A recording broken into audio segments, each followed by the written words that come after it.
And just quickly, what you were saying earlier about real-time consequences as opposed to delayed. Yeah, so I think another thing to bear in mind is it's really hard for children to tie kind of delayed consequences to previous actions, particularly when they're younger.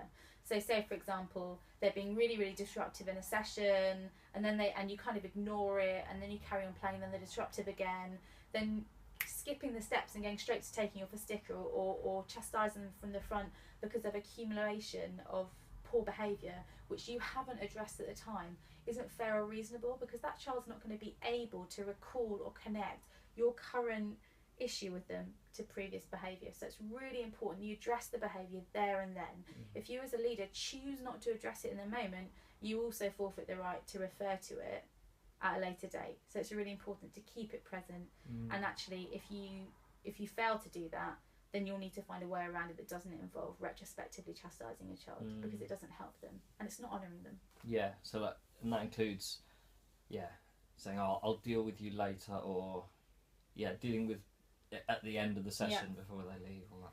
Yeah, I mean, so one of those core principles you talked about was loving and serving the children.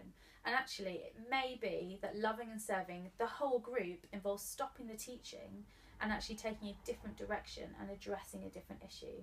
Our goal is not to educate the children on a particular facet of a Bible story that week. Our goal is a holistic training, discipling experience to equip them to mature and get to know Jesus.